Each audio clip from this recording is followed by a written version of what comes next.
د دې دستوري مشر میلمه د پښتو ادبي سوسایټي اسلام آباد بانی مشر محترم میمري شفق صاحب ته خواست کوم چې راشي او خپل تاثرات موږ سره شریک کړي.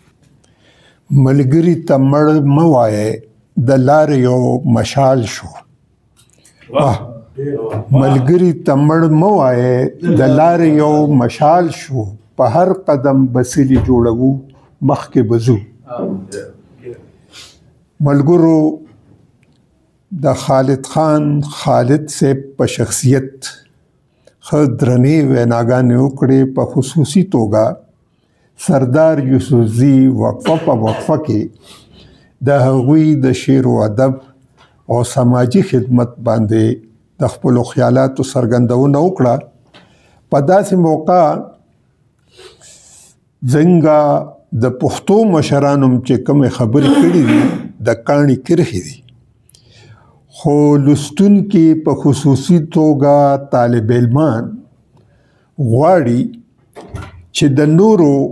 بهرنو پوهانو، ادیبانو، دانشورانو په خبرو ځان پوه کړي. د فرانس یو مشهور فلسفي اوسنی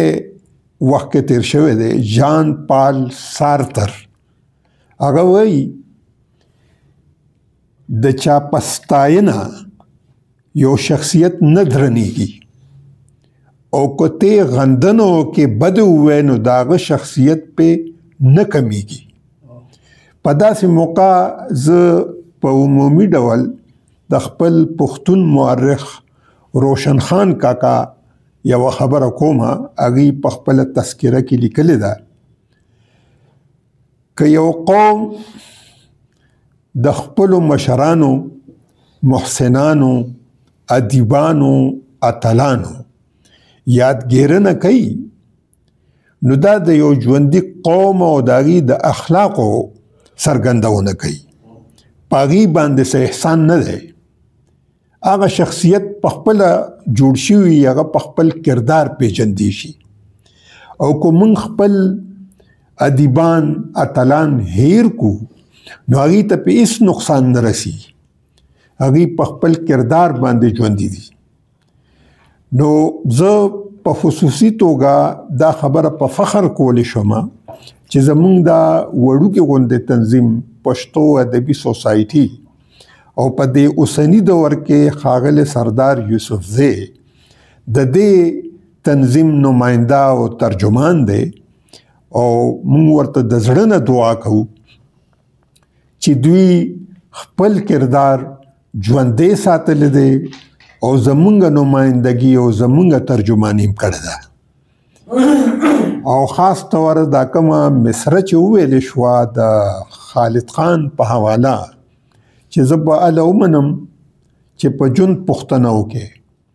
نو کم از کم ادبي سوسایټي په فخر سره دا خبره کولی شي چې موږ د دغه ملګري په ژوند باندې هم هغه نازولی دی، او که زموږ نه جدام شو نو نه ګڼو داسې چې لکه زموږ نه جدایي. خالد خان د پښتو یو خوږ ژبې شاعر و. شاعر سره سره یو قام پرور شاعر و. دی به چې په سټیج باندې غزل وي او که نظم به وي، نه به د قامي غورځنګ زمزمې وي. پښتو ادبي سوسایټي که فخر کوي په ځای کوي، خو زما د معلوماتو مطابق همدغه خالد خان چې په قومي سټیج نظمونه ویلي دي، نو د خپل وخت لویو مشرانو میرمن نسیم ولی خان یې ستاینه کړې ده، او رهبر تحریک عبدالولی خان ولې د مینې غاړه ورکړې ده. زما په خیال ولی خان چې د چا ستاینه کوي یا بیگم نسیم، دا هسې خبره نه. ولی خان خو هر څوک پیژني، ټوله دنیا پیژني. میرمن نسیم ولی خان چې کله قومي سیاست ته راغله او د پیښور په چوک یادګار کې ما د دې ړومبني تقریر واورېده د فصاحت او بلاغت یو نمونه وه بلکې زه به دا ووایم چې دا کورنۍ یوازې قومي سیاست نه کوي د پښتون ثقافت تهذیب کلچر یو نمونه پیش کوي په خپلو خبرو په خپل کردار زما یاد شي چې په دې ملک کې یو ډېر لوی تحریک قومي اتحاد چې اووه ډلې یو ځای شوې وې په هغې کې نیشنل ډیموکریټک پارټي هم وه د میرمن نسیم ولی خان او شهرباز مزاري مردان کې یو ډېره درنه جلسه وه چې هغې ته صرف دوه مشران راغلي وو نو یو ریټایرډ ایر مارشل اصغر خان او دویم میرمن نسیم ولی خان اصغر خان چونکې مېلمه او د هغه وخت خبرې دي نو پخواني وزیر اعظم ذوالفقار علي بوټو په یوه موقع ویلي چې دا زما شوفر دی دی زما شوفر و لکه ډرایور و هواباز اصغر خان صاحب چې په سټیج ودرېده نو د هغه الفاظ زه نه وایم خو په دغه حواله وایي چې دی زما شوفر کوم ما ته پته وي نو ما به هغه وخت کې دا چل کړو لکه جهاز به مې رانړدا کړی دی و مې داسې کړی یو څو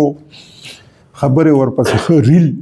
وچلو هغه وخت کې د خلکو جذبات هم داسې وو چې خلک په ډېر خوشحاله شو لاسونه یې وپړقول ورپسې چې میرمن نسیم ولی خان ودرېده نو لومبنۍ جملې دا ووایي موږ چاته کنځل نه کوو ځکه چې زمونږ جولې د سیاست ډکه ده نو خالد خان د ادینا پخپله داسې شخصیت دی چې هم د دغه شخصیتونو په رنګ کې رنګ او دا د هغه دپاره ډېره د لویۍ خبره ده چې دونه لویو خلکو هغه ستایلی دی او هغه منلی دی او زه به ورته د خپل ورور چې هم په دې کال کې زموږ نه جدا شوی دی